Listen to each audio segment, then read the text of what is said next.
And we're live.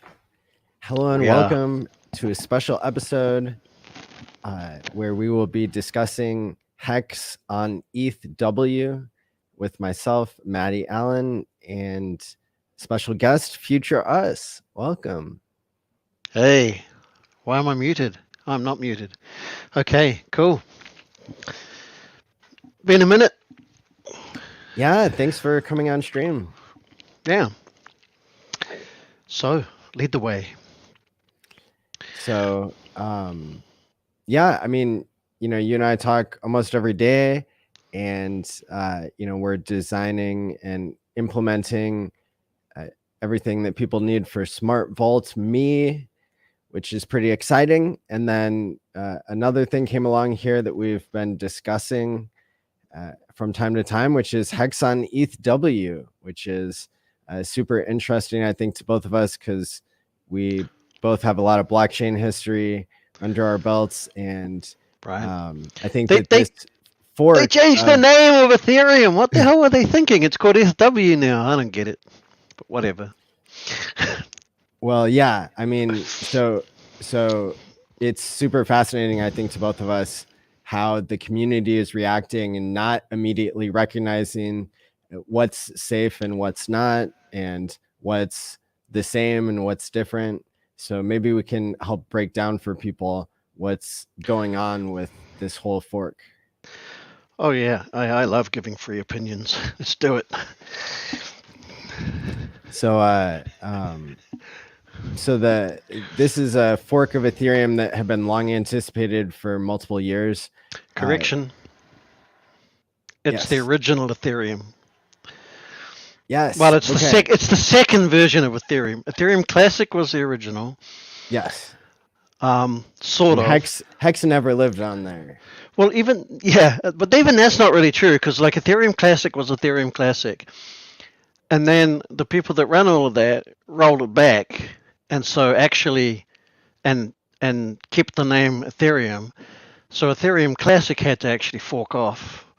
So really, this is the ETHW is Ethereum as we've always known it since day one, plus or minus the upgrades that they've done. Technically, isn't it fascinating though? Because social consensus has a different opinion. ETH 2.0 is, of course, the real Ethereum. So it's just fascinating to me from a technical versus human perspective.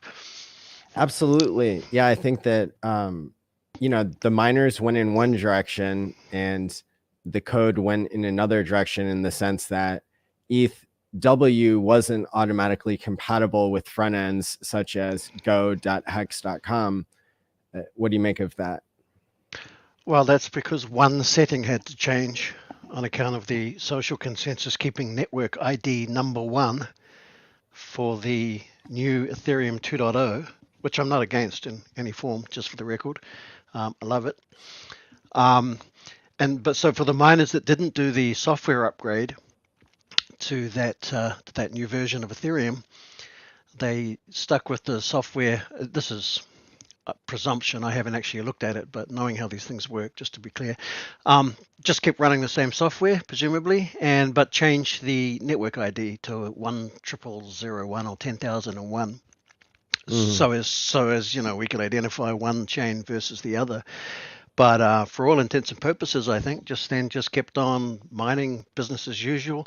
There must have been something probably happened with the difficulty thing needing to change or something, but that happens a lot quicker and a lot more easily on the Ethereum proof of work system than say in Bitcoin, where it takes 2 weeks every time. So yeah, I mean, ETHW is the blockchain that we've been working with since essentially 2013 or something, 12. But of course, socially speaking, or market-wise, everything got reset. So everything didn't copy over because it was already there. And nothing copied over onto ETH 2.0 either. They just continued on with the same network ID, and it's the purest form of hard fork. And so just that's where it's at. And now the market respects the social consensus that ETH 2.0 and that software, proof of stake mining and whatnot, is the real Ethereum. And the market seems to have no trouble agreeing with that. And how do we know? Because the prices of everything on the Ethereum 2.0 network appear to be staying roughly what they were before Ethereum 2.0 became 2.0. And so that's your market and social consensus aligning, which doesn't always happen, but it did, which I think is a good thing. And then so now we have a fork, kind of what Pulse Chain is doing, but kind of upside down, because they didn't actually have to fork anything; they were already there. Just change one number and carry on as usual. It's fascinating. But there you go. Yeah, and so I mean, there's a lot of directions we could take this. I guess one note would be, I recently made a playlist with different tutorial videos and discussions that have happened around ETHW. And so if people are looking for a how-to, you can head right over there, and there's 5 to 10 minute tutorial videos made by KG that I put on that playlist. And so people can check out how to buy and sell ETHW and how to connect to different things. Usually people like to understand things and the safety involved before they go aping into things, especially in this community. So maybe we could cover that for straight sure. away. I should just clarify too, like I made a big deal out of it being the same old Ethereum we've always known, but of course that has not carried over to all the front ends, the websites and whatnot, that are still using the traditional network ID #1 for the Ethereum mainnet. Of course, because that is the ETH 2.0, that's what all those websites and front ends and things work on. So any of those that want to adopt or continue to adopt, or I don't even know, the politics is interesting. The ETHW network, they need to update their apps in most cases to be okay with network ID 10001. Otherwise, it's the same, but the market's totally new. It's the same, but it's different. Absolutely. And so how should people think about the safety when it comes to interacting with this? Well, at a purely technical level, nothing has changed. You just change the network ID. Well, I guess you have to add a new network to MetaMask. If you're using MetaMask or whatever your wallet is, you put the appropriate new RPC URLs, the network ID and whatnot in there, and then you're set, right? But we all know that it's not just at the technical level that these safety things play out. I mean, not being a scammer, it's difficult for me to sit here and just come up with a bunch of random ideas, and I guess I shouldn't use my brain to help people scam anyway, but I'm sure there's lots and lots of ways that the uncertainty or potential confusion around a fork can be used to socially engineer people into doing things they didn't intend to do and losing all their money. So, but generally speaking, I think it's more than fair to say that if you're still using the same wallet software, you haven't had to install something else. Oh yeah. Maybe I shouldn't have said that. That's loaded. We'll get to that.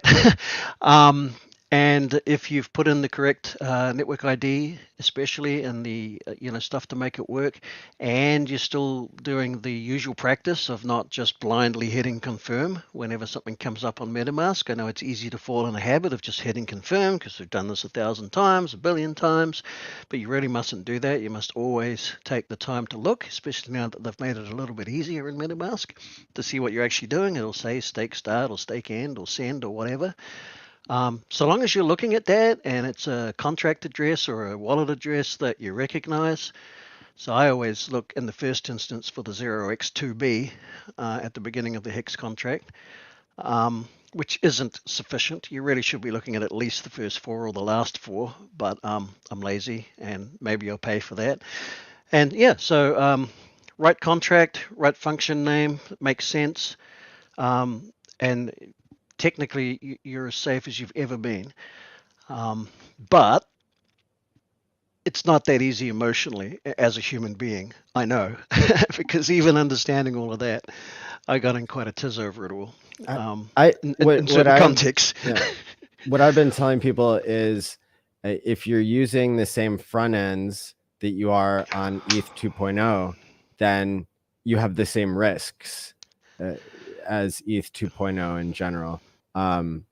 So, for example, I was talking to Abit and Patrick today, and Abit's excited to ape into HEXw. Patrick not so much, but Patrick was warning against using KyberSwap just because he doesn't know who made it and he hasn't used it before. And then I made the point that since he's already used Hedron, and since the creator of Hedron created a front end where people can stake and swap and do those sort of things, that he might choose to trust that front end over KyberSwap. Yeah, I mean, which I've used them both, and well, this is where we socially figure it out together, isn't it? Yeah. Where we go, okay, that's all good and fine with the technical, but we're humans, and most scammers tend to be humans. I don't think the AI bots are quite there yet. So don't suggest anything. So at the end of the day, yeah, for sure. And there's tons to talk about. I mean, like, is it a good thing even to have Hex on another chain that sort of just came before Pulse chain and all that kind of thing? I'm sure that's a hot debate, and I've stayed right out of it, but I guess I'll poke my finger in if you want to. Let's go. Oh, geez. Okay. So, well, what are people saying? Where's it at? Where are we at, community? Everyone is confused about whether it's safe to connect your wallet, which is kind of what we just discussed. And that's generally where the conversation stops. And most people haven't really thought too far ahead, I don't think, about these concepts, or I haven't heard. Let's just say the majority of streamers are not broaching the topic yet. So I guess no one wants to be the one to get it wrong. Yeah. I know I certainly wouldn't want to be. And well, that makes sense, doesn't it? I mean, you're going to want, depending on your technical ability. And I actually got in a tangle because I understood a little bit too much of what was going on, and I had expectations of what I thought should be the case with regards to quote unquote bridging or exchanges, and got all confused. And Matty had to sort of set me straight from the experiences that he had, which helped greatly. So I mean, it's we joke around and stuff sometimes, or I do, throwing around my technical expertise, but it's all done in good humor, and please nobody take it as bombastically as I sometimes make it sound. But yeah, so social consensus, right? I mean, you're going to, depending on who you are and what your level of experience has been, you're going to have to wait until enough people that you trust say it's okay. That would be the sensible thing to do, surely. Here's the hot take that I have about Hex on ETHW is that I think it is very foolish to sell at these prices, especially. Isn't it always foolish to sell, Matty? No, I think that the majority of airdrops that Hexicans have gotten in the past,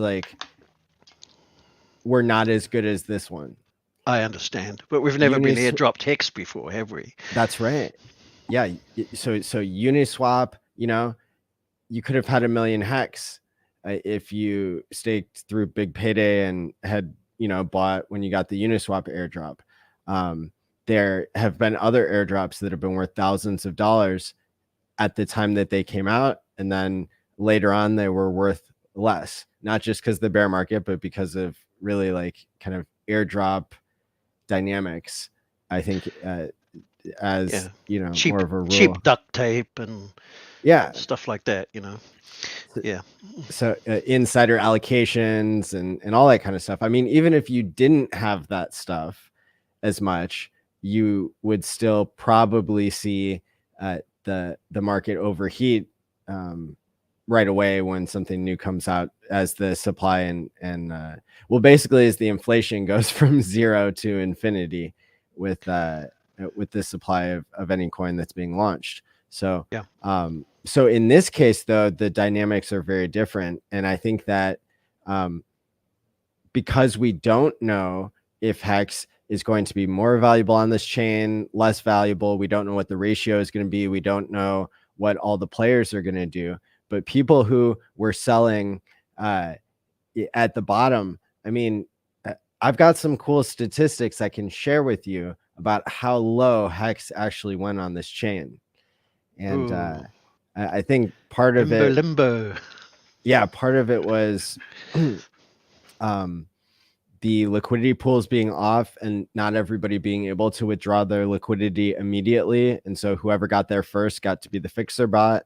And so that there were some people, it looked like, that had bought Hex around 0.0000 1909. So Yeah. that's about 20% of the all-time low that Hex experienced on the ETH 2.0 chain history. Right. If we want to talk about it like that. And right now, HEXw is sitting at 26% of a penny, which means that it's already gone up 120x or more.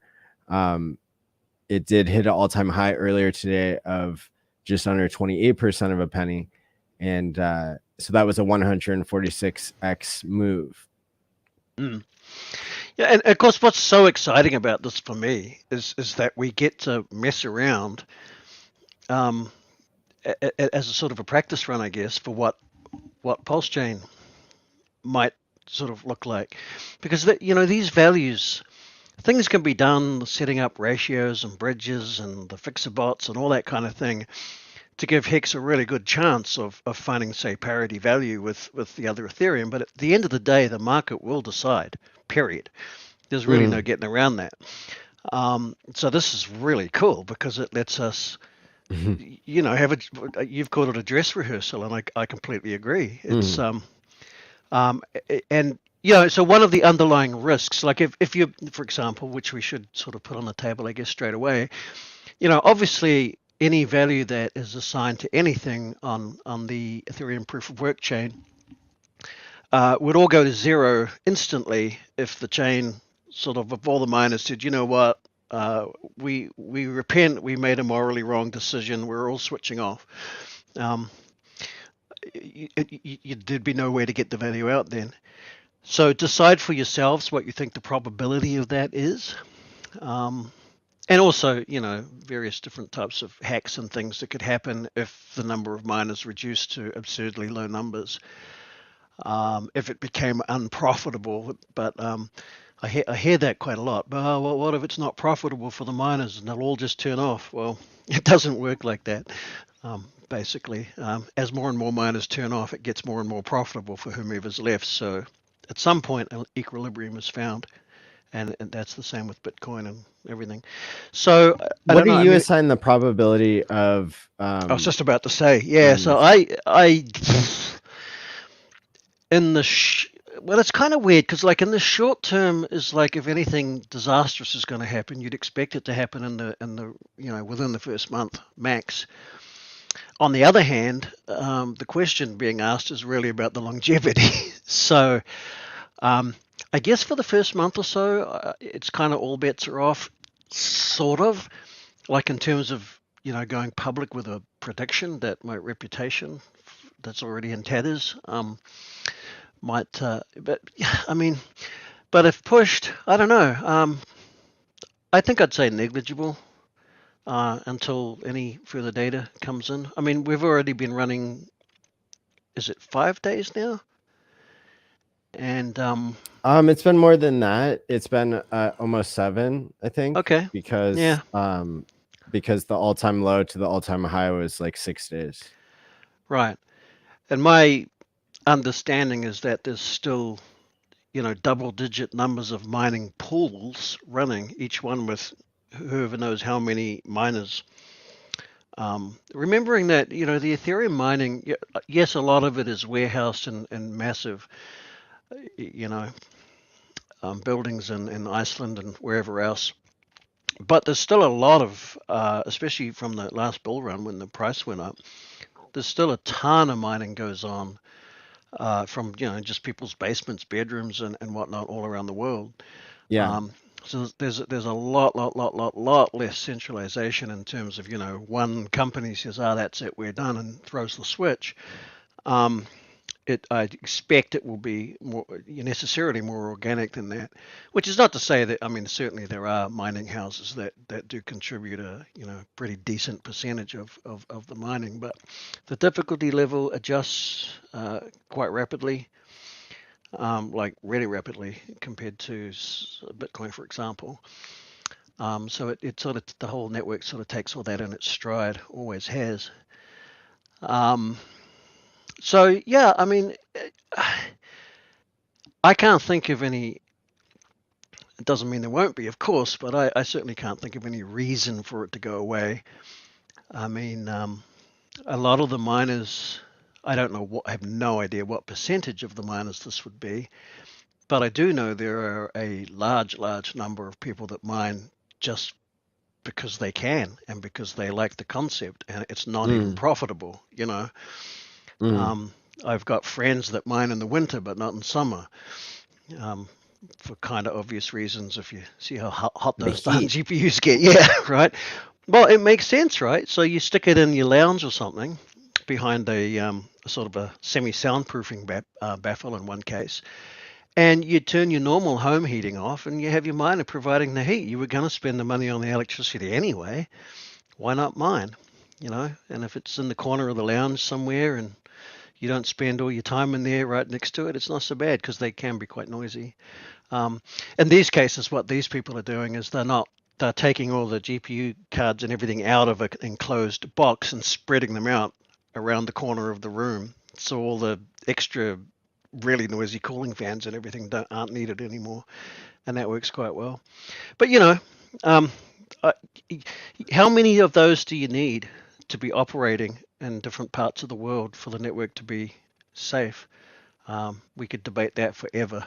And I don't think we'd ever agree, but I don't know. Proof of stake 33 validators seems to be enough. 21's been working fine with EOS. How many? You know what? I can't remember how many ETH 2.0 has. Anyway, whatever I it think is, it's but it's like unlimited, but you have to have 32 ETH.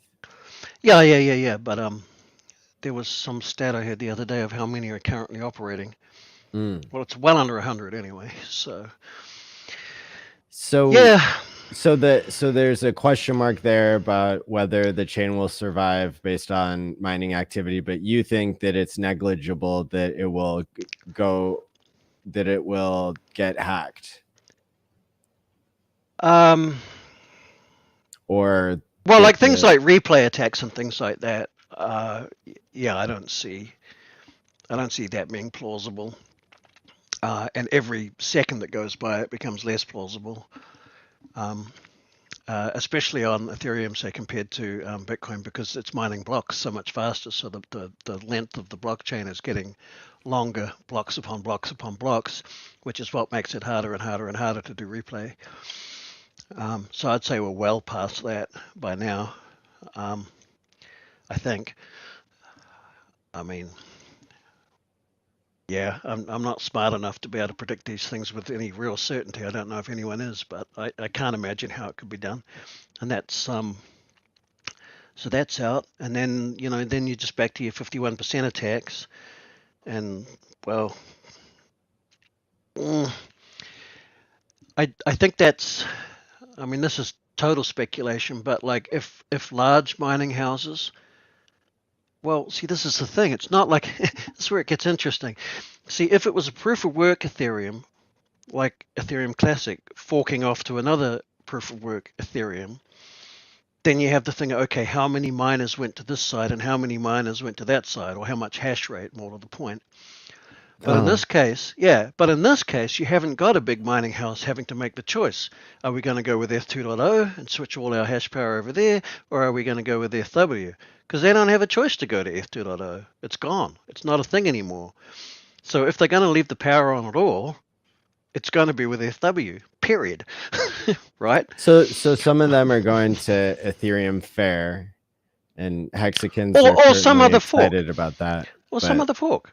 They could go to, there's lots of many little chains all over the place. It doesn't even have to be a Ethereum compatible chain. You can mine on many different chains with GPU cards.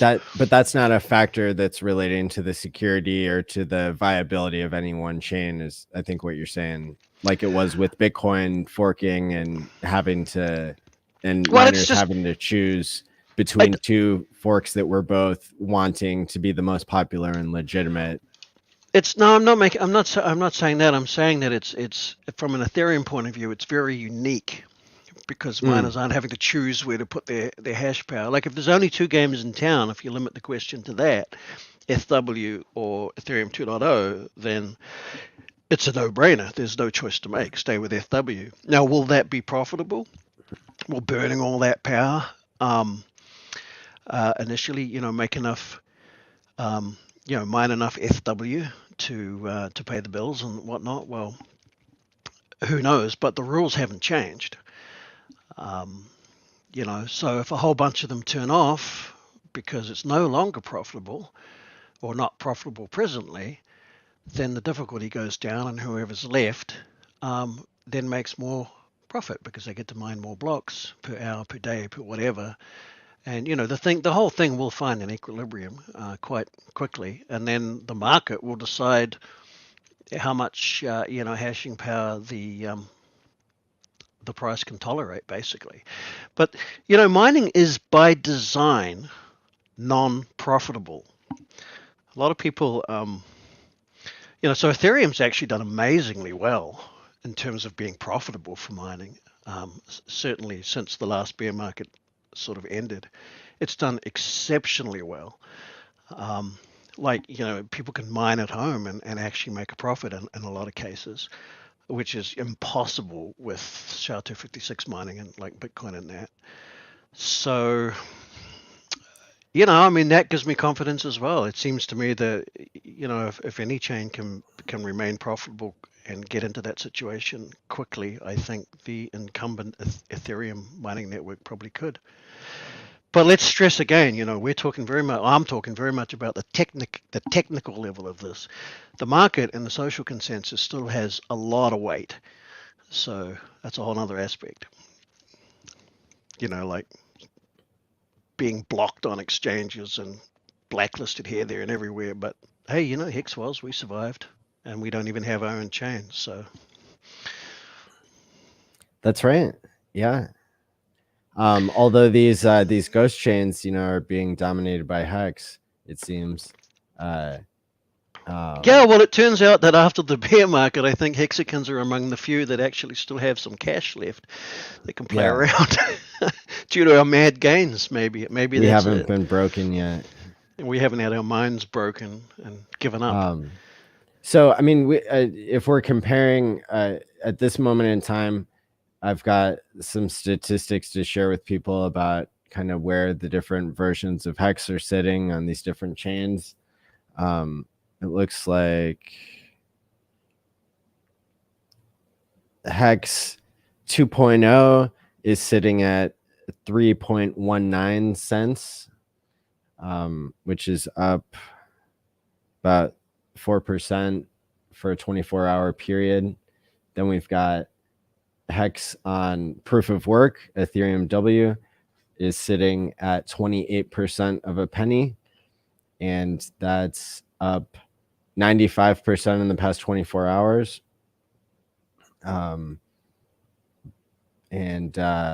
me see. it's got volume of $470,000, which is similar to what it was yesterday and the day before. The amount of liquidity is higher than previous, about maybe twice as much as a couple days ago. It's 76K from what I'm seeing here. I guess I can check it. Yeah, 76K, which is, half of that is Ethereum W, which is sitting at $6.22, which is kind of bounced around in between the $5 and $6 range for the past day or two. Before that, it had, 7 days ago, it started about $40 and dumped all the way down to $4 over the first 3 days about. And then over the past 3 or 4 days, it's gone from its low of whatever it was trading around $4 back up to about $6. And the amount of HEX that's pooled is currently 13.5 million. So that's, 35 in between 35 and 40K USD worth on each side. On the pooled ETH side, which is 610,000 coins, and pooled HEX 13.5 million that I just said. The total market cap is 1.65 billion. Although we don't believe in market cap, it's still a fun number to take a look at when it goes over a billy. And that's counting the total supply of HEX at 581 billion. So those are the stats for HEX on ETHW. And then if we switch over to this, I guess, other version on Ethereum Fair, which has been talked about a lot lately, the liquidity there is 21,000, so it's about a quarter of the liquidity. The price shot up today. In the past 24 hours, it's up 434%. It's gone all the way up to 15% of a penny, it looks like, is what it's sitting at currently. And what's the volume here is 81K. So again, about 20 or 25% of ETHW. And with ETH Fair is it's sitting at about 72 cents. When I first saw it maybe 2 or 3 days ago, it was around $1.50, and so it had dropped significantly, just like ETHW did, and it's still hard to say whether whether those are going to go up or down, of course, but that one has I guess it kind of looks like it followed a similar pattern where it dumped about 3 days into people really knowing about it. So that's kind of interesting as we all try to understand this ratio trading and all that, because of course any HEX that you have on a certain chain is going to be denominated in whatever the bridge is that you're able to put real money in and out from. And let me go ahead and just reiterate, like, my hot take on all this is that it seems foolish to sell HEX on another chain. We know that people who trade, they don't always do so well because markets are hard to predict. And in this case, for me, the move that I made was to buy a bunch of HEX on ETHW and, not to sell any, even now that it's gone up, 100% in a day. I like having more HEX than usual on that chain, and I am not going to sell my HEX for cheaper than I think it's worth. And I think it's worth, something, multiple cents or multiple dollars. Yeah, I would say. Now this thank you for all those numbers. I was graciously not falling asleep.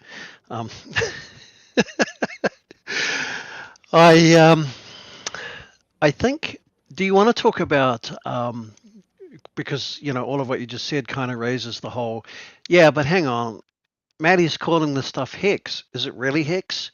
How can you say it's HEX when it's okay, yeah, is it HEX really?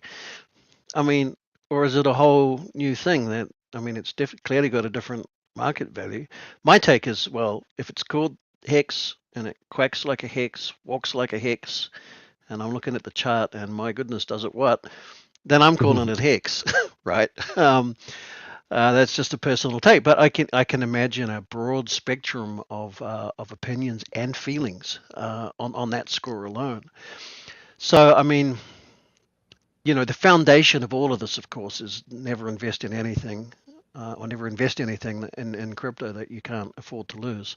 Um, you know, that's a really big, really important, especially when anything new. And I had something else. Forgot. Take it away. Yeah. So, Oh yeah, the psychology and the feelings and the emotions around, whether it actually is HEX. Do you want to get into that? let's do it. What's your take? I just gave my take. It's all up to you now. Okay. I think that it's up to hexicans whether this is going to be valuable or not. I think that the security is one discussion, but look, these discussions don't have to be mutually exclusive or inclusive in the sense that you know, you don't have to do anything in order to have hex on other chains. Like it already happens for you. There's no rush. There's no rush to even learn about it. Yeah, you can just go, I'll deal with it when I've got more time, because it's there already. You don't have to go claim the airdrop or anything, So you don't have to claim it. You don't have to put any money into it.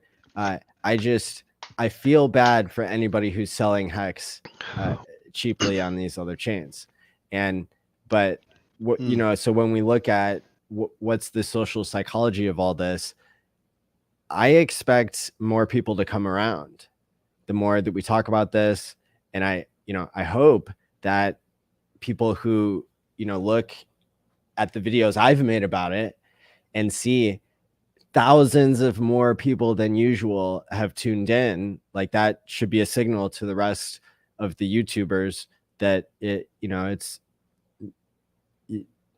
it's part of, I guess it's part of what people want to learn about. And so that's what I've done, right? Like I've learned about it by playing with it myself, by talking with you about it, because you're much more what did you just say? The code side of things. I'm sorry, I have to stop you. Playing with your own money, you mean? Yeah. Yeah, thank you. Good. Just I'm sure some people in chat caught that. No, I just wanted to get some clarity on that. Sure. You'll get it on the replay what you just said. Fair enough. Carry on. Thanks for pointing that out to all my haters who can clip it now. No worries. Yeah. No worries. We don't watch them anyway. So there's a huge opportunity here for people to make content and for people to learn. And if you're making content, you're kind of in the role of a teacher. And so I would hope that more of the streamers would learn about it and talk about it more intelligently. Yeah. I mean, that'll come, right? I mean, when it's brand new, I anything that's just launched, I tend personally to very purposely not take very seriously, because you just don't know which direction it's going to go. And so if you're not going to take it incredibly seriously right at the very, very beginning, you've read there's only two other choices, right? I mean, I guess three. You can either try to knock it down, you can ignore it, walk away, put your head in the sand, whatever, or you can get super excited about it. And I just find the excitement thing more fun than the other three options. So yeah. Yeah, I mean, you could FUD it. That's what most people have been doing. Yeah, and that might be valuable in terms of keeping people safe for a period of time. True. Again, it's the market that dictates these things, and the market is what is the market? The market is a random number of human beings with with hopes and dreams and goals and emotions and concerns and responsibilities. Juggling all of that to figure out what to do, it's us. and that's why it's unpredictable, because it's us, well, to a degree. But anyway, so as time goes on, obviously we'll gain some confidence, or we'll laugh at the people that aped in, like me. Haha, told you it was a scam, or whatever. But I think for OGs, I mean, the whole rhetoric of like, leave it alone, it's a scam, seems a little ironic. If anybody in the Hexagon community is using that terminology, and I haven't heard any, but that would be weird Like, to me. there are a lot of things I think that hexagons have gotten used to using that at the time people were promoting them were more unsafe than this is. Oh yeah. If that's a measure at all, it's like Opinion, of course, but I agree for whatever yeah, that's worth. Yeah. it's like, when Hedron first came out and people connected to it, when Pulse Dogecoin first came out and people connected to it, it seems like one of those situations, except in those situations, we all ran to Pulse Police and interviewed the founders and, did our like we already had kind of a template of how to do our own research on all that. And so there was more leadership involved because we had a template, because we had practiced that, right? That's part of what Game Theory Gang was for much of 6 months, was like trying to get to the bottom of the things that seemed to be, valuable experiments in the community. And so here, this kind of broke the template, so to speak. Yeah, it really has. It's not like any other quote unquote airdrop that's ever happened before, really. I mean, the code for Ethereum has been forked many, many times, but they didn't take the system state with them. So that was the previous template.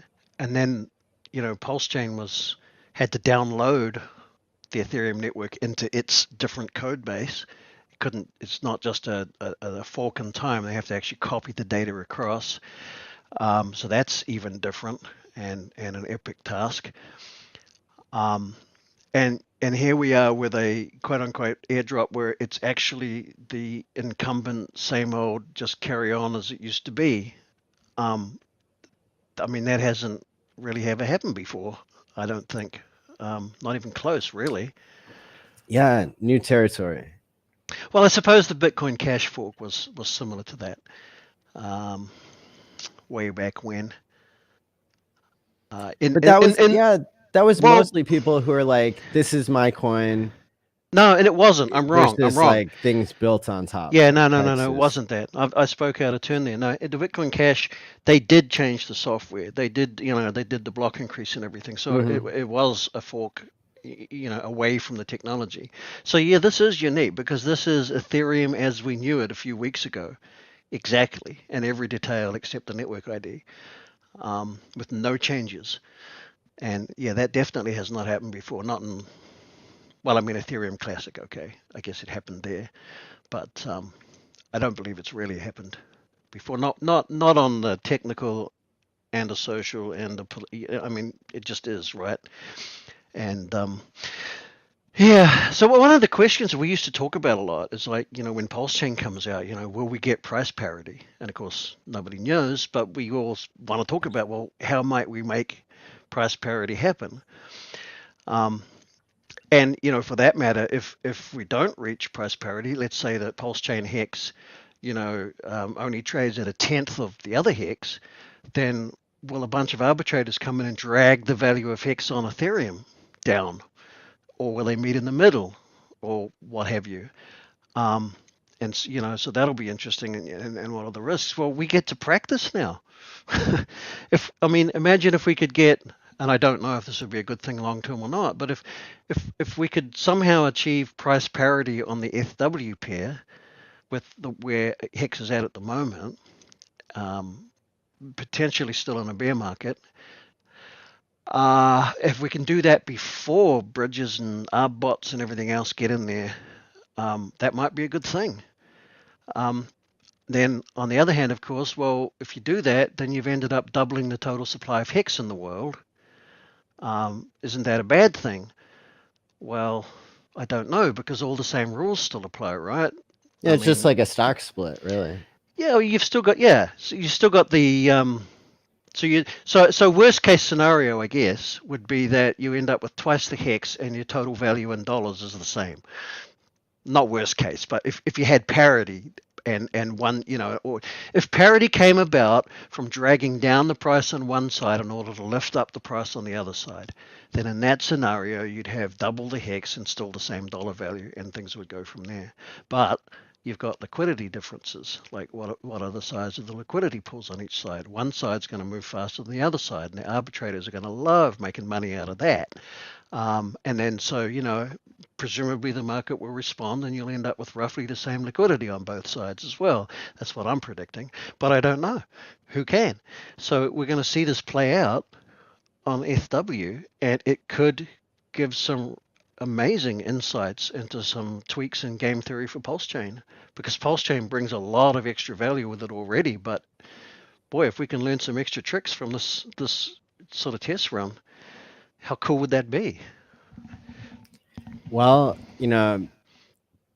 people in the comments, that they're not happy unless we're pumping their coin, which is Ethereum Fair.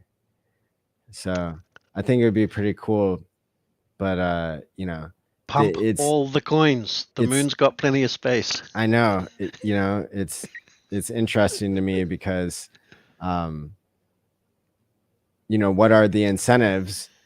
And it's like, for me, the reason why I'm okay and not feeling hypocritical about talking about the third chain as much is because I'm still wrapping my head around the second chain. And that's the one that was from the beginning safer to participate, in my opinion, much Yeah. safer, because it wasn't asking to install a web wallet into Chrome, and it had its branding correct, whereas ETF did not.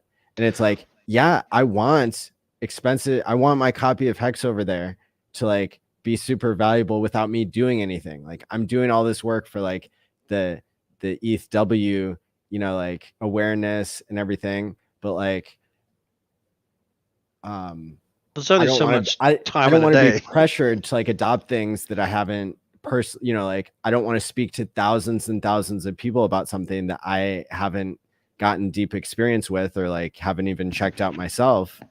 Yeah. Because then it's going to be the next thing that comes along that it could be, somehow malicious or something. I mean, let's take the example right there of the web wallet that people were having to install to buy Ethereum Fair in the first couple days. I'm assuming that's a fork of the because of Justin's.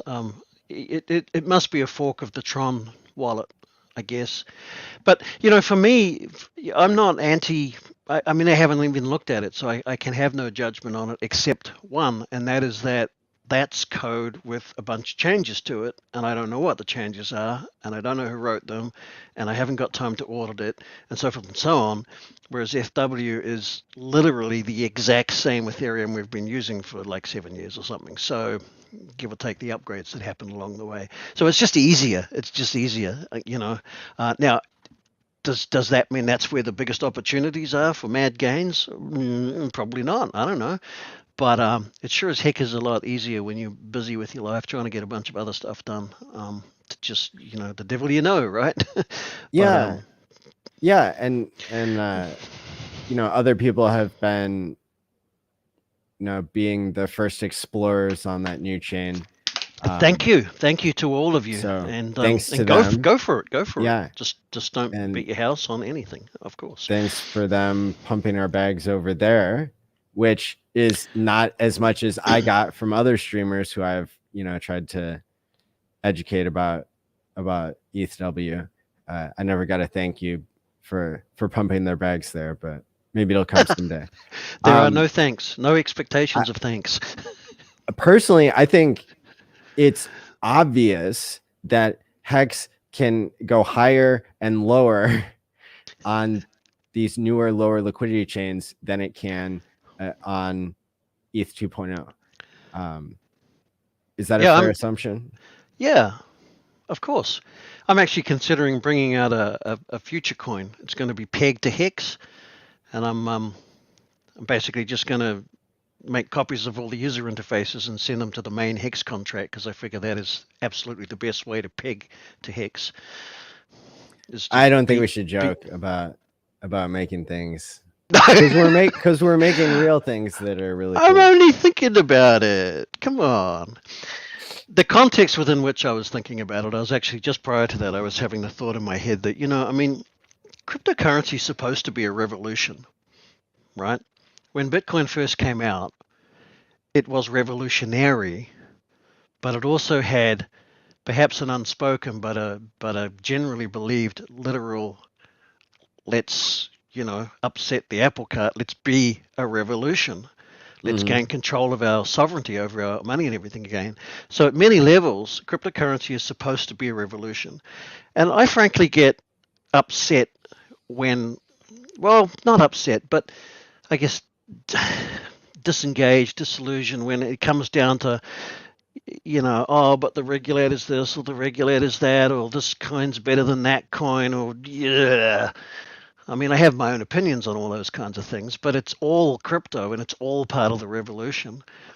And a lot of time gets spent arguing about, I mean, unfortunately, we do have bad players and scams and things that we do have to watch out for. And so such discussions obviously need to happen. But if you take two functional, non-scam chains, coins, whatever, I mean, why can't we just talk about their individual merits without having to be tribalistic about it? Well, because we're human, right? And I happen to be just said in the comments. Yeah, and I happen to be a member of one. Yeah, I happen exactly, and I happen to be a member of one of the tribes. So the question's it's not even rhetorical because it doesn't really have an answer. I mean, the philosophers might work it out one day. But be excited about it cautiously, but be excited about it. Let's not get dragged down by, my coin's better than your coin. Until we know, right? I mean, if your coin turns out to be a steaming pile of poo, then I'll say, okay, well, my coin's better than your coin. But come on, man, these are exciting times. 2 new chains with all our stuff. Yeah. And, it's I think that part of the psychology is, it's not super exciting to now have to wait on more than one chain if you're using proof of weight as intended and that sort of thing. It's it seems like a lot. It seems like that, everything's changing very quickly because we didn't really have a narrative to address all this a couple weeks ago, in the same sense that now it's here, now it's real. Not everybody is agreeing on what's good. And I'm just waiting to hear about the next fork and the next fork and the next fork, with some apprehension. But it's what do you think the odds are that we're only getting 2 out of this, plus chain? So probably low. I mean, what we've got now is a precedent, right? And we've got hundreds and hundreds of mining GPUs out there mining Ethereum. Any group of them could get together and go, nah, we want to change something up. And now there's another Ethereum and then another Ethereum and, on and on and on it goes, all with full system state because these are incumbent existing miners. You see, they couldn't do that before. Before, when the miners were Ethereum, to break off and create a new chain, they literally had to say, we don't like you, we're going to go do our own thing and try to present some kind of, point of difference. But, from the ground up, whereas now they can just change the network ID and say, it's the same Ethereum still, and then let the market figure it all out. I mean, it's just technically much, much easier to launch, quote unquote, now. So I guess you can bet your bottom dollar that such madness is probably going to happen. And again, the market and social consensus will figure it all out. I think a lot of people, it's become apparent to me that a lot of people, including Maddie and myself, were taken aback by the vast array of different reactions. I mean, it seems that on average, everyone was being cautious. Well, we're Hexicans, that's how we roll. But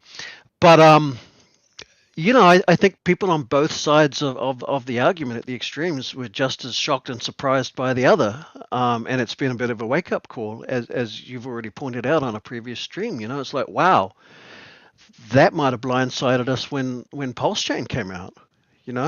We might have instantly fallen into all these confusions, and is it secure, and which hex is the real hex, and sell all your hex on ETH and put it all on Pulse, or not, and all that stuff, which I think we've probably all sort of got out. The people that waste their time thinking about these things, and I use waste very lightly. I think we have a lot of assumptions, or had a lot of assumptions, about how that would play out. But if there's one thing this is showing us, it's that, well, it may not be that smooth, or maybe now it can be that smooth because we get to practice and do the dress rehearsal. So it's going to be really interesting to see whether An experiment, socially within the Hexagon community, and indeed outside, because it is the entire Ethereum network. But I'm particularly interested in the Hexagon community as to whether we're going to split off or reach consensus, or what's going to happen. So let's talk about like the game theory and the incentives. Like, I'm surprised that not everybody is promoting it. To go back to Marco's like point here, even if they don't have a new bag or a different bag on a different chain, I really think it's the security thing, and it's like the shock, and is this going to take away from Pulse Chain, and why hasn't Richard said anything about it, and why are all the streamers like being cautious? There are probably good reasons and overcautious reasons in there that we found, but I think that in the end, the incentives are going to be for people to support this on multiple chains, because everything that you have liquid and everything that you have staked exists on both chains. You're getting APY on all these different chains. So in this sense, it's like it was a very fair distribution. Now you could say that the people who got in there first and emptied out those original liquidity pools where the liquidity was mispriced so badly, and somebody did get a 100x before really like the market really started participating, and you just kind of had that fixer bot liquidity opportunity. I think that there wasn't that much hex probably in there. I mean, we could probably go back and look and figure out like how much hex there was, how much hex is there in the liquidity pools? Too early. No, like no, I mean before it was mispriced. So like right before the fork happened, right before the merge, we could tell. Go back and look there, right? Well, it's probably the same as it is now, because people probably didn't. It's probably not off by like an order of magnitude, or like even probably by like 10% or anything, compared to what it was. So I mean, if I go to hexdailystats.com, I can see how many hex is in the liquidity pool. And that's really the only amount of hex that like you could say wasn't in the most fairest distribution you could possibly imagine, which isn't reality. But do you see what I'm saying? I haven't looked at the pools, but one guess I would make would be that the HEX USDC pool would have ended up with no hex in it pretty quick. So that probably so I mean it's more than I thought. There's actually 335 million hex in liquidity pools, but I mean, so that's kind of something that you have to overcome. Is like I think one reason why Richard doesn't like to see cheap hex anywhere is because it causes the price to not be able to go up as much. When people buy cheap hex, then they sell it on a lower multiplier than if the price had gone up when you were time locked for 4 or 6 or 15 years. Right. And I think so I think philosophically with that as well, I mean if one way to fight it, put it that way, one way to fight that negative externality would be to, all get together and I don't know, create some acceptable hate speech or something or rather, and just demand that all of society and the market does not consider the new hex on whatever chain to be hex. That's not hex, and all hexagons have to sell it immediately, take it to zero so it can't hurt us. That would be very foolish. That would be ridiculous. Are you saying foolish. if Richard would say that? No, I'm saying we as a community, that would be one way to combat having a second hex drag our price down, is try to destroy it. But you can't. But you can't do that. It's not dragging our price down. Well, hang on. So some people might think that it is, and I can create an argument for that. But the flip side of that coin is, well, if it's going to be there anyway, and if the market gives it some kind of a value, then we're going to want to get it to parity, whatever it takes, as fast as we can. If this was a competition we were even playing, such that we double our stack, right, and don't risk ARB bots coming along and dragging the higher one down to where the lower one is. But we can't do that either, right? You can't just say to the market, hey, we're going to do parity now. Do we all agree? Yay. People will buy, people will sell, and that's not going to happen. But getting an all negative about it seems to me to be by far, like orders of magnitude more the losing battle philosophically. So you're left with the other option, which is to don't talk about it or talk positively about it. I think just in the really broad sort of philosophical take on it, the fact that everybody got a copy means that if value drains out on one chain and goes to another chain, you've still got the same value. Total value, total value. And but it's a little bit harder to compute because until there's sufficient liquidity or equivalent liquidity, then the price really doesn't matter. If there's only 1,000 hex in a liquidity pool, then it really doesn't matter what the price is. You could say that the price is $10, but that doesn't mean you can sell even $1,000 worth. Well, there's a limited arbitration opportunity there. But you see, now we're talking about it as if everybody that participates, all hexagons, are fully aware of what's going on all chains. And of course we won't be. We just haven't got enough time in the day. But the arbitration bots will be, because they're computers and they don't give a damn. They'll just crunch. So eventually, you would think that eventually all hex everywhere would trend towards price parity. But that's kind of naive, perhaps, because it's coming from the perspective that if it's called hex, then it is hex. And that's not a given. If we want something that's called hex to be hex, we have to make it so. We can't just assume that the market's going to do that. This goes back to my previous insight was we are the fixer bots. We are the ones who fix the price to whatever we think it's worth, and whatever we say goes because we are the market. And pretty much. So, right now, the market has decided that that hex on ETHW is worth 25% of a penny, and on ETH fair that it's worth 15% of a penny all of a sudden.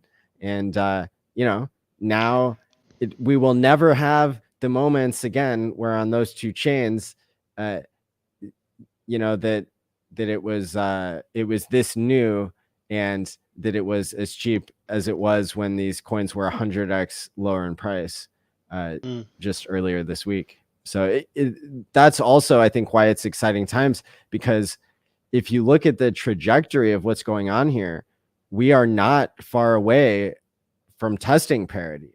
I mean, the price is moving towards parity rapidly. And so astonishingly, actually. Astonishingly.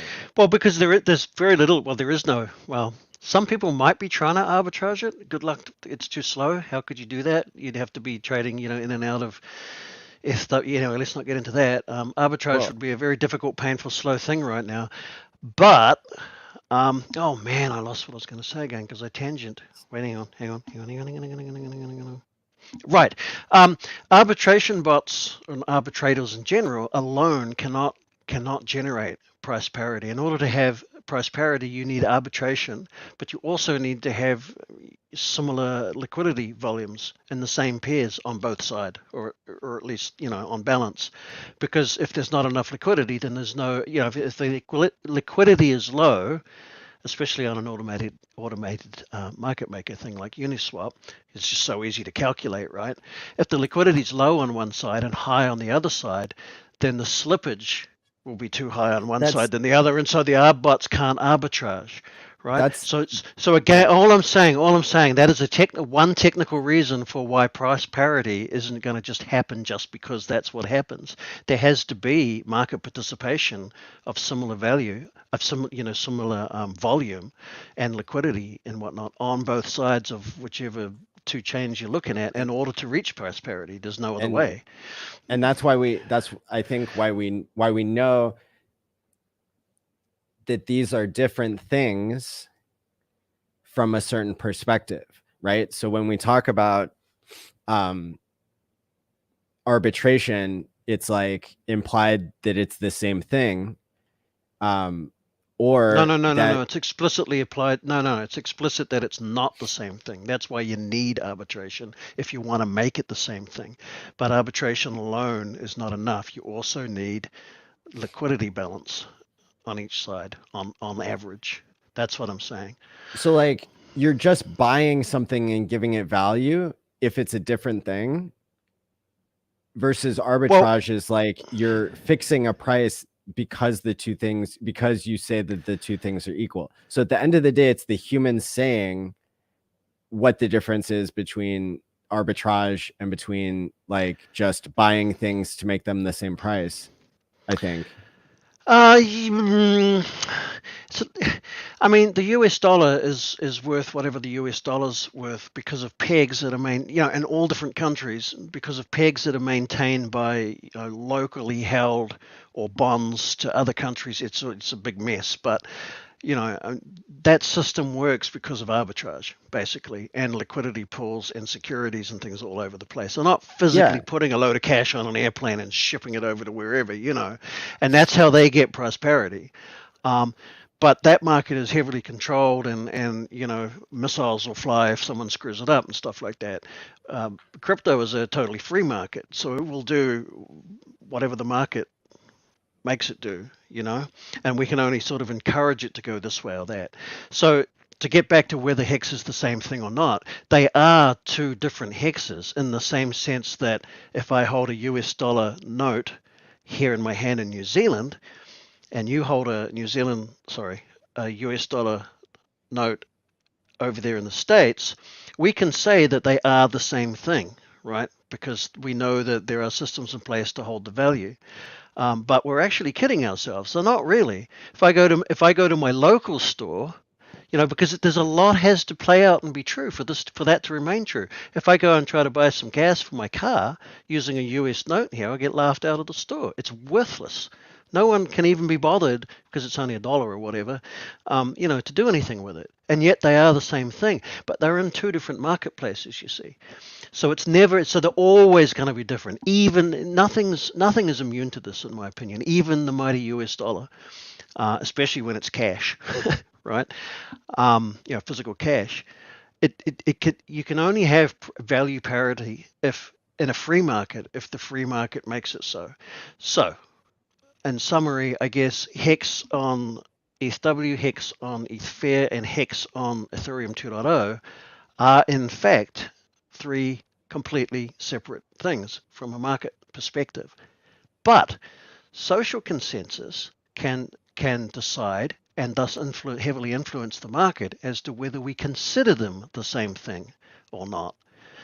And then, separate to all of that, if arbitration bots if the owners of those say, well, I consider them to be the same thing, for now, and see what happens, then they will do their thing as well. And of course, they're just part of the market, so it's probably not even worth talking about them as a separate entity.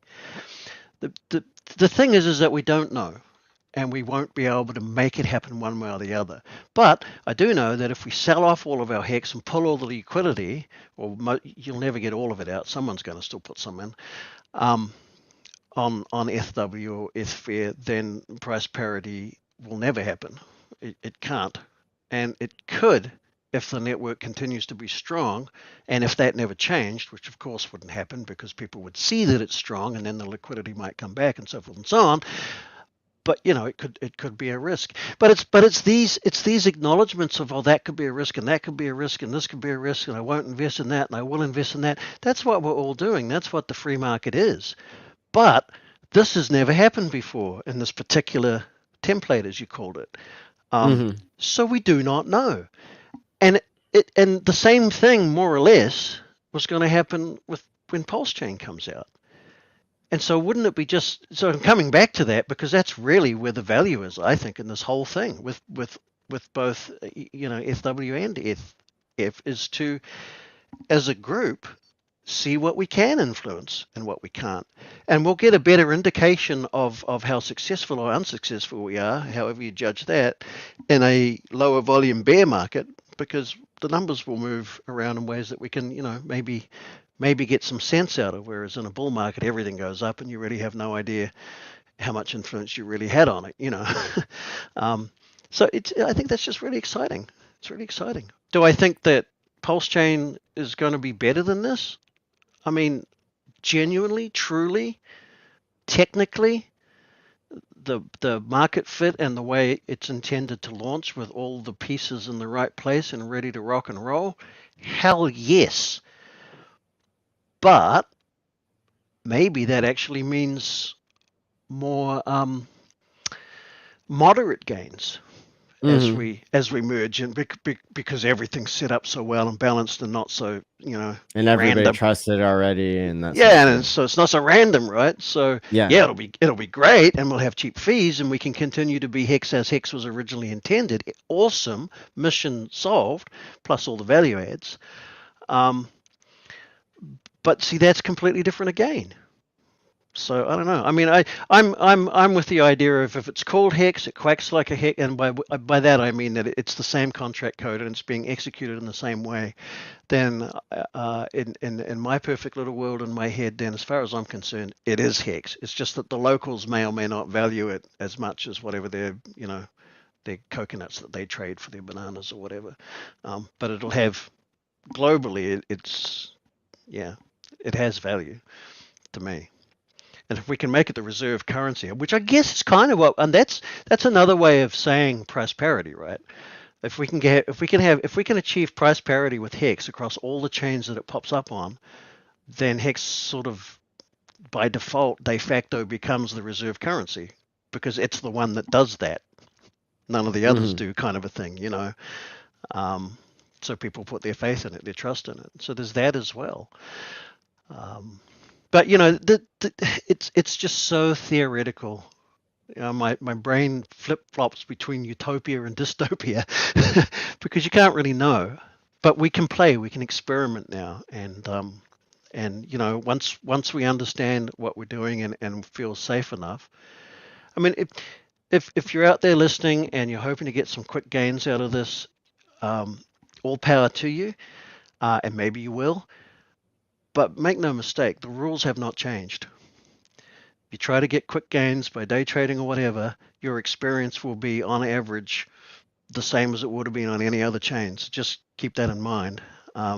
It can really, you can get trapped when there's so much volatility, and you'll have 7 in a row really good ones, and then you'll do one more and maybe lose it all, and maybe you'll build it back. The rules don't change. That's my point. So have at it if you've got the cash to spare or whatever. But also if you're trading HEX as a hexagon, then consider these philosophies and what you want to see happen to the price, not just for gains, but for the greater good, whatever that is. We all have to sort of nut that out together. So Yeah, I mean, like, using the terms arbitrage and parity, I think uh, I find value in exploring philosophically what that even means and trying to define it with you. There was somebody being extremely rude in the chat. They tried to find like the rudest way to say, what about this? What about that? But I think that there is value there for myself and for the audience by extension that that we understand, because let's take the example of the OA creating a 1-for-1 redemption bridge between these different versions. While I think that that is unlikely, and while I think that that will not happen anytime soon, the fact that it could happen for whatever chain or chains do show the most support from the market, the most signaling from the market, etc.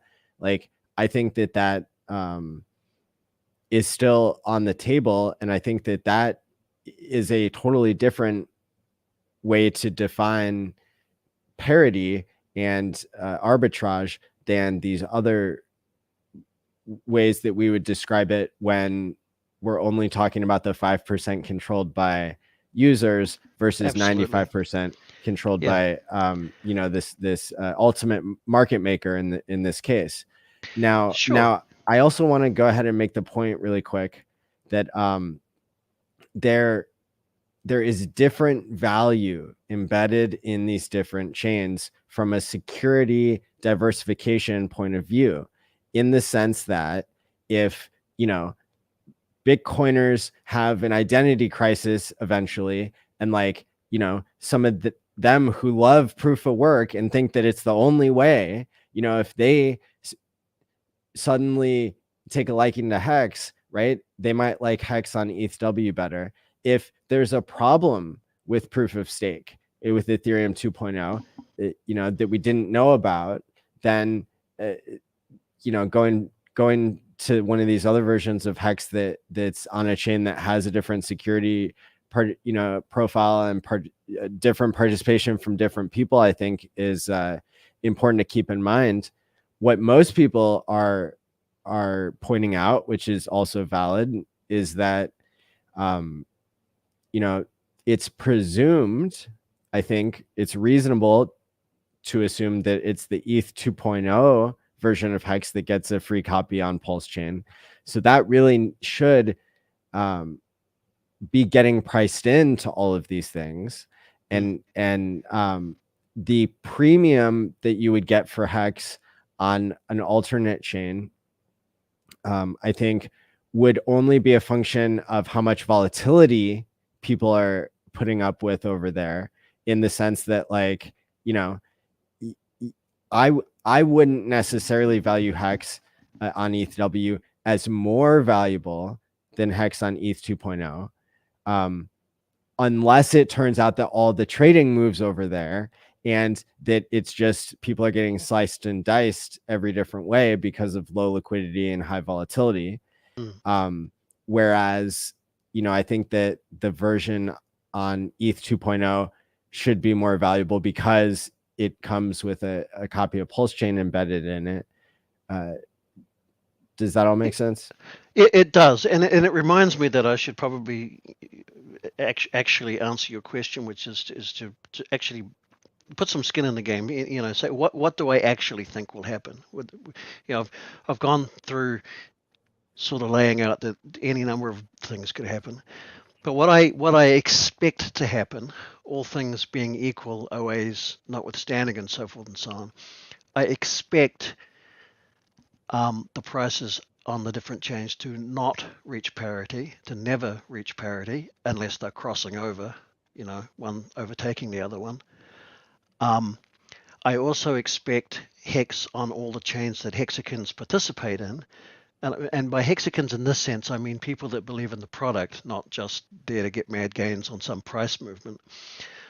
I expect it to perform in a very similar way on all of the chains, because it does the same things. It pays you 38% APY and yada yada, and you can get your TShares for a lot less dollars over there. And thus, being able to get a TShare for less dollars is like being able to go back in time and start your compounding off in dollar terms earlier, right? Like now it costs whatever it costs. Like I did some math. This isn't recent. This was sometime halfway up the bull market. But I worked out that of the $7,000 or whatever it was, I put in one of my very first stakes. It was going to cost like $1.2 million or something to, well, 10,000 times, right? Or in my case, about 8,000 times. If I wanted to have the same growth opportunity into the future in terms of percentage gains, I would have had to spend a crap load more money, as we all did at the top of the thing, right? So if you're thinking in dollar terms, the compounding formula and the share price ratcheting and everything else is still the same. The simulated compounding is still the same. You now get to enter into that game, in a sense, well, with many more HEX anyway. Now, there's no advantage in that just as read. I mean, you're still going to get 38% of your $10 versus 38% of your $1,000 or whatever. But you have the random lottery chance that due to lower volatility, especially in the short term, which is when I would predict the volatility would be highest, and because the liquidity will be lower because not a lot of people are trusting, etc., you have the random lottery chance that maybe you'll make really mad gains in the new one just because it's new, or not. I don't know. Usually what happens is some random, impossible to time version of that plays out in the relatively short term, and then it does a huge reset. But who knows? Who really knows? But why would you sell? I mean, Why indeed? I mean, I get it. Like, oh, I don't trust this shit. I'm going to get out while it's still worth something. That makes sense. I mean, that's a normal reaction to anything. But just and that is what I did too when I got my uni. Sold it straight into HEX. But selling HEX to get into HEX, okay, then there's the argument. But is it really HEX, etc.? But I don't know. I mean, it's the same product. It does the same things. It has the same product market fit. It has all of those things. It's not just I bought a new Monopoly game, so now I have twice the amount of Monopoly money. It's the same thing, and it will do the same things, and it ought to behave the same way if it gets any engagement at all. It shouldn't matter whether 100 people like it and use it for its utility or 100 million people use it. Its behavior, by and large, and how it reacts and how the game theory works ought to play out the same way, regardless of the size of the market, volatility notwithstanding. And if that's true, then surely it should have the same value to any hexagon as HEX on Ethereum has. And you can certainly get a whole crap load of, the cardinal number of HEX now. You can get a lot more. You can end up easily with a lot more HEX on, just HEX, like the number of HEX that you have, hearts, on either of these quote unquote new chains than what you can hope to have on the Ethereum thing if you're just starting out. Does that have value? I don't know. But we have seen cheap HEX, ramp up really fast in the past, and there's unit bias, right? Like when it's 0.0000, people think there seems to be this psychology that we call it unit bias, where they think, oh, it's really cheap, so people ape in, and then when it starts to look like dollars look like $1.20 or 60 cents or whatever, then it sort of tends to slow down. It's the unit bias thing. And real effort went into designing HEX so that the total supply and the way it was all worked out, took advantage of that psychological thing. And so now we're seeing that again because the dollar value of HEX is down in the 0.00. I actually can't believe that it's reached 26% of a penny already in 7 days, you said. That's mind-blowing to me. That's incredible. I would not have predicted that for all the tea in China. And I like Chinese tea. That's insane to me. I would have expected to be down around the sort of equivalent of the 1 to 2 Satoshis, for the foreseeable future. But we're already there, which is incredible. I would have expected it to be maybe in between 1 and 10% of the original price. And Yeah, where? I would have expected 20%, 20 to 25% to be sort of where it settles after like 3 months, but I would not have expected it to be at a tenth after just 7 days and still trending, not all over the place. If you look at a daily chart, have you got that screenshot I sent you? In Telegram, I think. Yeah.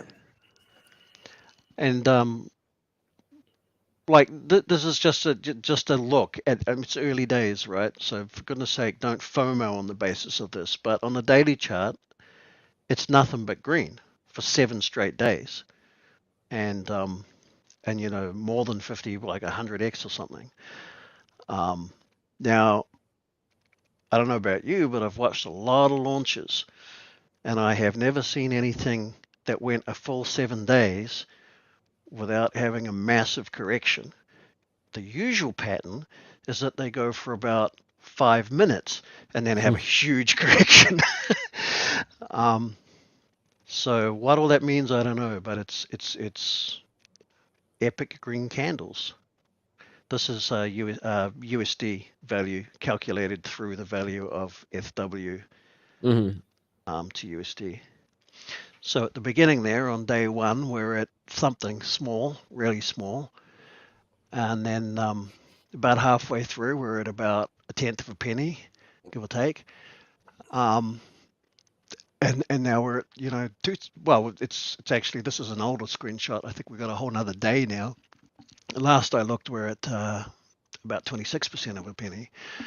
But that usual massive spike at the beginning of launch and then immediate crash down to something around 10% of that, and then slowly going up and creating a saddle. That's that pattern you see on every single thing that's ever launched is not here. Now compare that with ETHW itself against the USD dollar, and there's your old pattern. Exactly that happens. Hit some random thing, started off, crashed down to zero, and then it's formed a saddle thing, and then and then started to consolidate and so on, just as you would expect. HEX didn't. Wonder why? Don't know. It's fascinating. It's alluring from a FOMO point of view, but I obviously I would caution against that because it's also from a technical analysis point of view, you could say it's overbought.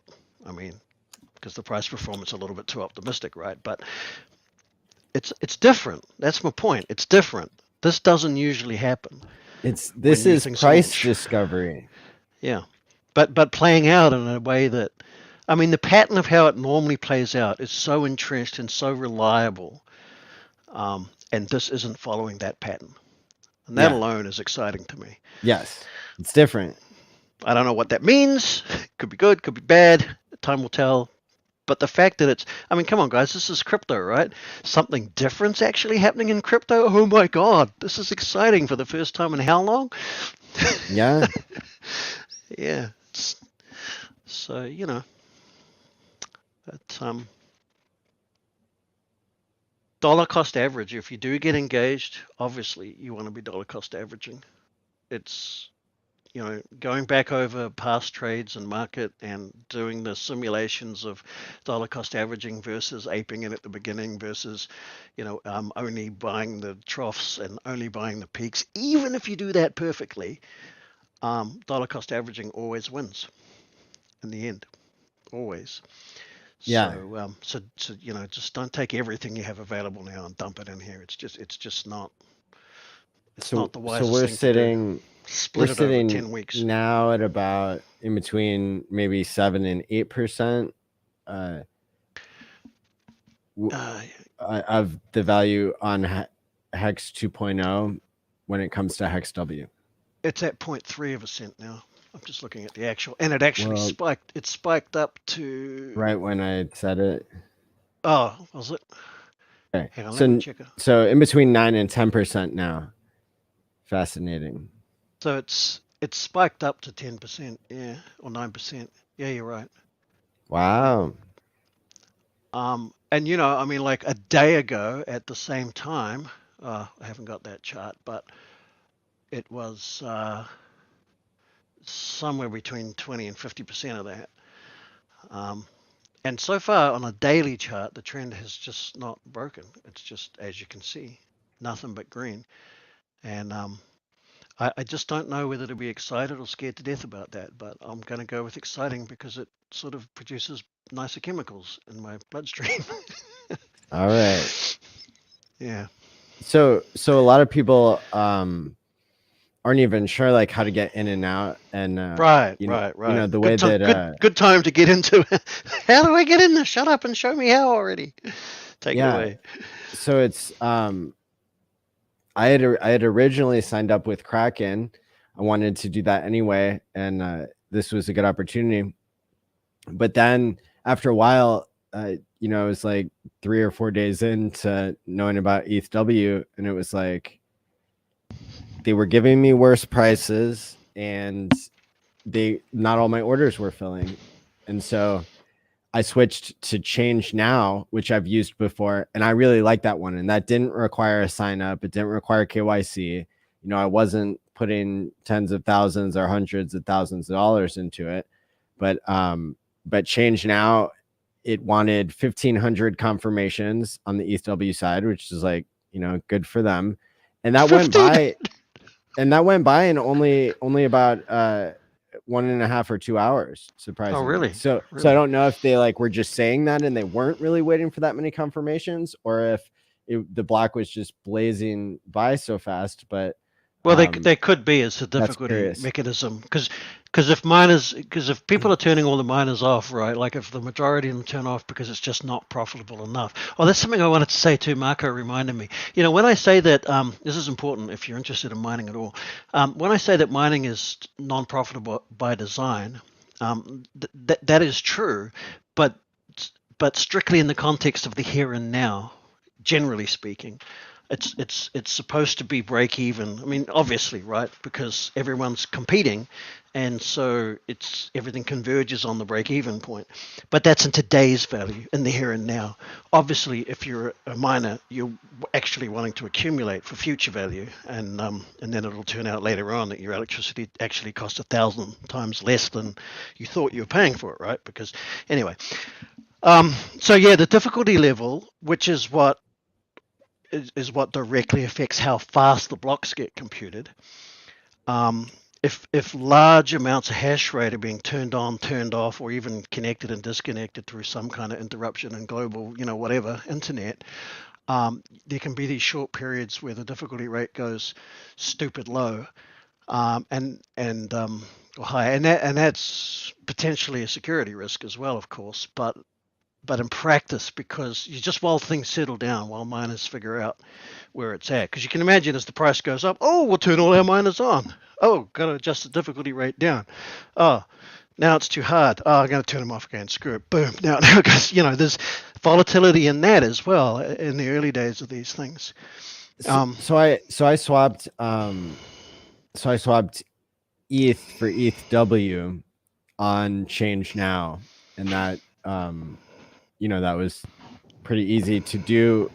Doing the transaction on Change Now generated an address that they wanted me to send to, which was unique for this exchange and the specific exchange rate that I was setting up at the time. So like every time you go to one of these services that it works like Change Now does, is like you're going to be using whatever address like they're giving you in that moment for this particular trade, and then I wouldn't reuse that address without checking again. Yeah, unless they like told me to, and I was sure that it refreshed correctly and stuff. But Yeah, normally I think the way that it works is that it's not going to be the same address, because it is going to be a different moment in time that they're trying to keep track of unfortunately what the ratio was. And I can tell you that that's how it worked, because they notified me. Now. They notified me that, you know, the rate wasn't guaranteed, but this was the rate that they were going for. And then they ended up getting a better rate and passing on those extra ETHW to me. So I'm sorry, I must have been hearing you out of context. In terms of which is cool. In terms of the cool. So like I haven't used Change Now, so I can't talk about that. But in terms of the address that you send your funds to, it's kind of a pet peeve of mine that most of the exchanges, they keep the same address every time. So if you go like Binance and you say, I want to deposit Ethereum, it'll go, okay. If you've never done it before, it'll generate an address and it gives you, okay, this is your address for depositing Ethereum. And it generally never changes, but it could. So, there's this slight risk there that if you've done it so many times, you go, oh, screw it, I'm not going to copy paste it again. I'll just use my bookmarks and MetaMask and use the same Well, address every time. Don't do it. Don't we do it, don't especially on exchanges you've we not don't used train before. people that way. People Yeah, always yeah, check the address every transaction. yeah. No laziness involved. And Copy paste. um so that's good to know if you're using Change Now, and then the address that you receive to doesn't have to be the same address that you're sending from. No. Which they're going to ask you to put in, like, what is the address that you're actually wanting to send the coins to. And for for a lot of people who are playing with these chains for the first time, they might have a reason to want to like keep separate wallets with separate seed words, because part of the nature of testing can be to like do things that you haven't done on other chains. And so whereas like some people are going to have big stakes that they want to end, and they can use our front end to do that on the ETHW chain. Other people like won't have a need to connect their big wallets for quite some time because they don't want to sell, and because they don't have any large stakes that are coming out now that they need to end. And so it can be, so in my case, I'm using a new wallet with new seed words, and then over time I will connect my bigger wallets that have stakes that I need to tend to. And I'll be using our front end to do that, which is go.tshare.app. And you can switch the network over to MetaMask. And again, if you're just now, kind of like realizing that you're going to want to understand this stuff and try it, I've left a lot of useful links in the description below on YouTube. And I've also been putting out lots of information on Twitter that you'll be able to easily find by just going to my page. So those are, and then also t.me/SmartVaultMe is where I've been posting every day. And I talk about, Hex on ETHW, as well as, the project updates that I've been going through over time. So hopefully that's helpful for people to check those links and look in the description and on Twitter and in Telegram. Yeah. The general process, there's a couple more things I will just add. Boy, I've been talking a lot lately, 2 days now, nonstop. Like I'm on drugs or something.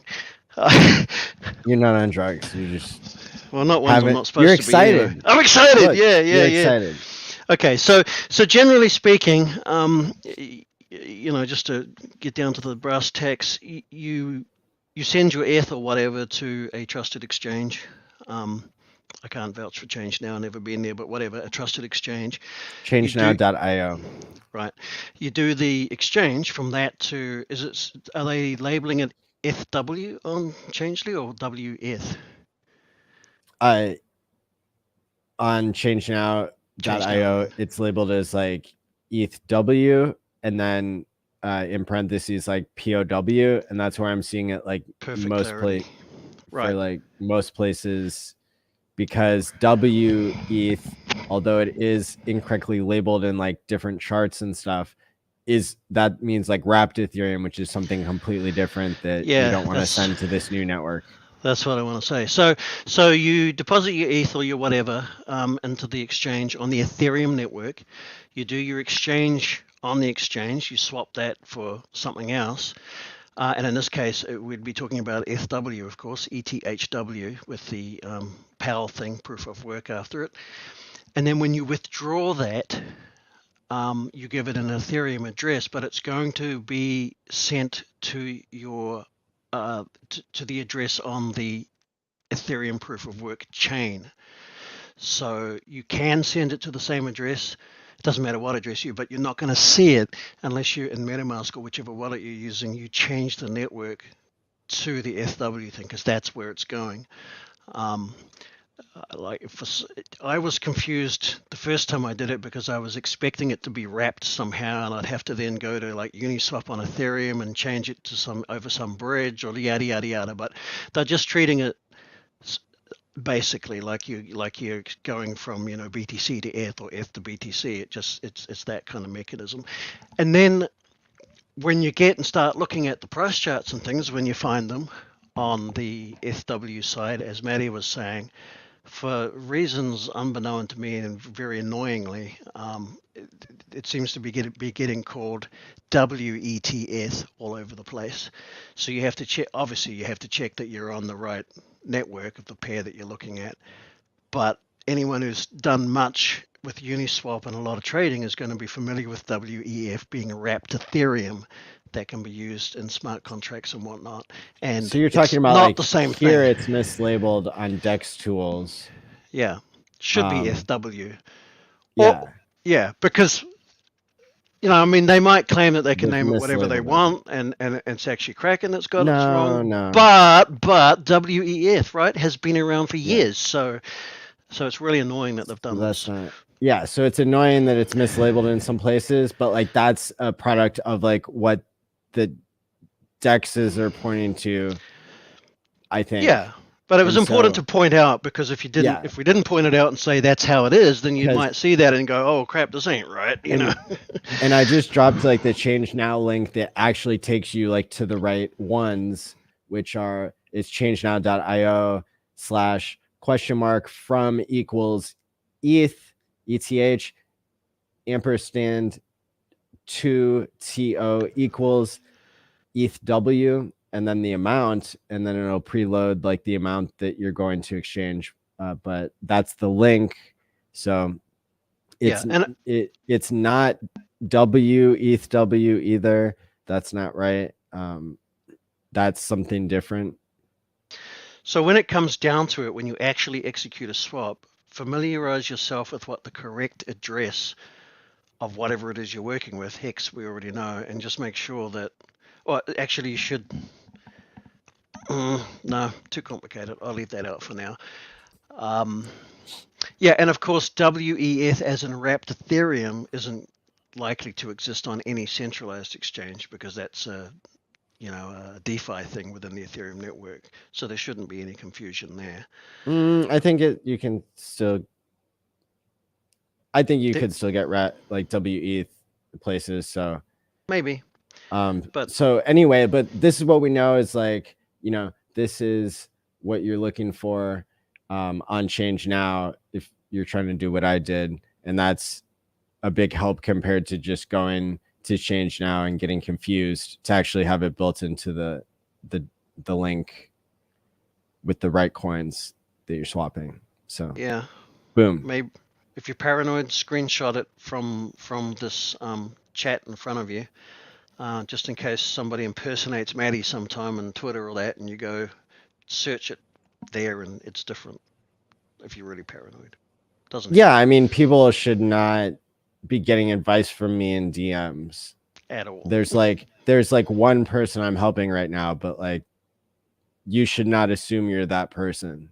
There's whole teams of people pretending to be me, trying to help you in DMs. So that's why I also dropped the link in Telegram, like t.me/SmartVaultMe.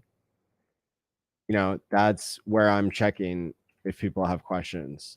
So isn't that interesting? That's actually the same question, really, isn't it? Is HEX on ETHW really HEX? Is Maddie that's DMing me really Maddie? It's interesting. There is actually a mechanism to be able to check that out in your case, but it's sort of a social consensus thing, isn't it? Really. Anyway, whatever. It sure is. Yeah. I'm not saying that the other Maddies can't be helpful. They're just more likely to be harmful. Yeah, I'll say it. Don't trust any of them. They're all assholes. There you go. So, New York won't let you use Change Now. That sucks. VPN at the risk of jail potentially.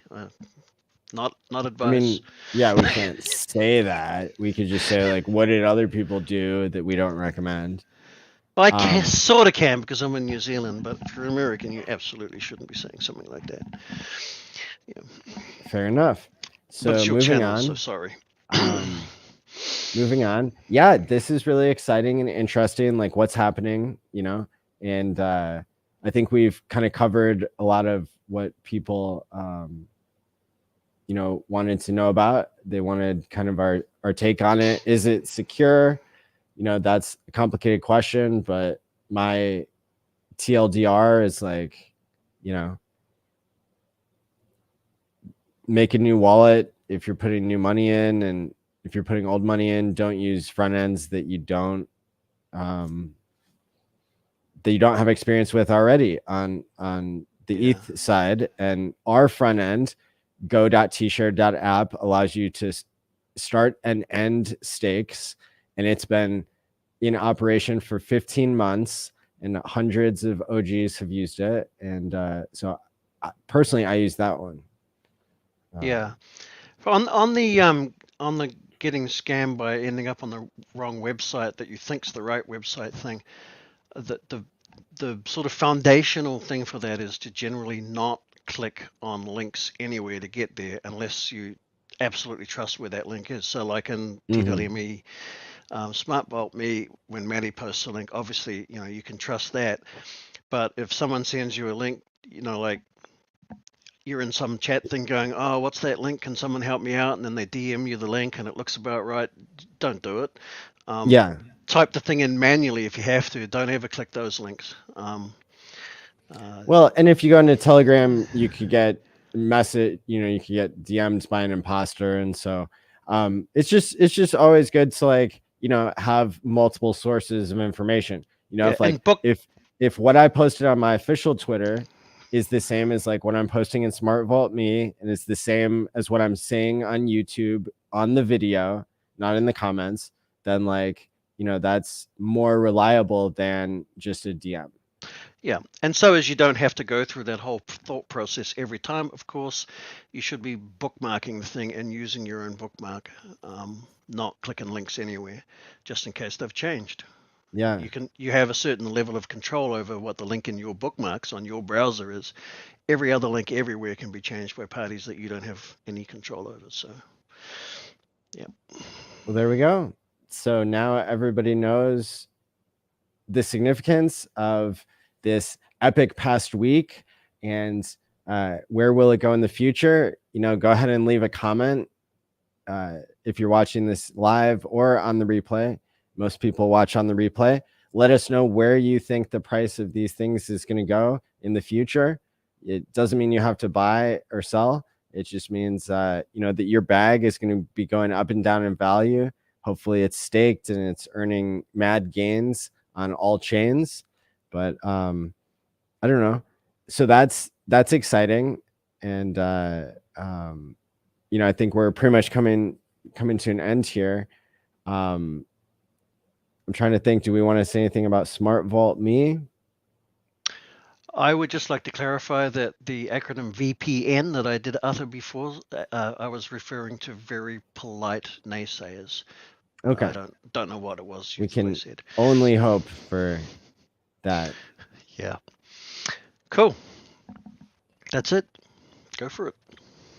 Cool. So yeah, so that kind of wraps up our I think valuable discussion here on what can happen with ETHW and ETH Fair and ETH on HEX on Pulse Chain and HEX on all these different chains. It's a brave new world out there, and the hexagons are the ones that are creating the value and choosing with social consensus and with their with their pocketbooks, I guess you could say. I don't know what the corollary is digitally. With our digital pocketbooks, we're voting on what we think HEX should be worth on other chains, and so far it looks like people are voting that it should be a little bit more valuable than it was a week ago. So how's that for a summary? It's good for me. I just can't. I'm really looking forward to that super cool outro you do. Which one? Oh, they're all good. I mean, Yeah, some of them get copyright strikes and some of them don't. oh, geez. Like, I'm torn. I'd rather stay here as well, but I mean, you're getting so good at those outros. yeah. So, Come we on. just jumped up to 30% of a penny on HEXw. Wow. Yeah. So, quick rundown for SmartVaultMe. We've really, really, really come a long way with the game theory, I think, with the incentives. I listened for once. I listened to what other people had to say when it came to feedback and contributing. Yeah, me too. It's been awesome. Yeah, it's been really awesome. And so I just want to encourage, more and more people to join the Telegram and, to keep giving us your suggestions, because we really are listening to them. Dollar Cost Crypto told me that the max length should not be infinity. It should be 30 years. And we thought through that and agreed for a number of reasons. The whole idea of creating incentives, I think, can be explained in another stream and not just at the end of this one, because it deserves more of a highlight. But with that being said, we've got some really cool game theory that I don't think we would have gotten to if people didn't give feedback. So shout out to everybody who definitely not. Thank you, everyone. Keeping it real and being honest and telling us what we didn't want to hear is that, like, our first take wasn't the only way we could do it. And when you develop, I keep cutting you off. I'm sorry. When you, I'm just excited. When it's interesting when you're developing game theory, you actually want to get abused and go, that's stupid and whatnot, because that's really valuable information about the fact that your game theory either sucks or maybe works exactly as intended. Not that I want to encourage hate speech, but it's been valuable, really valuable. For sure. So we'll kind of tease that out in the future. And again, join the Telegram. I'll drop the link again. It should be pinned. But that's where you're going to find all the exciting updates from me on t.me/smartvaultme, and to some extent on the Twitter for twitter.com/smartvaultme. And I don't stream and I don't social media. So you can't find me anywhere because I'm not here. They'll have to wait another 2 months before you come on a live stream again. I'm phasing in and out of quantum existence. Do we want to play as the outro Eric Wall admitting that he was wrong about HEX in a sarcastic way? Or Roger Ver saying that he's... Yeah, Roger Ver. Well, let's give Eric a break. Yeah. Right. That one. I'm going to hit it. Hi, thanks, everyone Roger. In the HEX community. My name is Roger Ver. I was the first investor in the cryptocurrency ecosystem and a long time other participant in the cryptocurrency ecosystem. Really did a good job of convincing me to make a video for all the HEX fans out there today, even though I'm trying to take a break from social media, everything. But just want to congratulate you guys on raising, I think I read $27 million for SENS. That's a really big deal and a really big amount of money. And so thank you and congratulations for that, since that's something I'm also interested in. Anyhow, I haven't had time to follow HEX real closely, but from what I can see, you guys are trying to build faster, better, cheaper, more reliable payments and a platform to do all of that and everything Ethereum could do and then some. So just want to congratulate and cheer you guys on when it comes to those goals that you have. And wish everybody the best of luck in the future, building a better world for all of us to live in. Thank you all so much. Yeah. So until next time, everybody, stake wisely, my friends, on all those different chains, and peace out. Oh, later.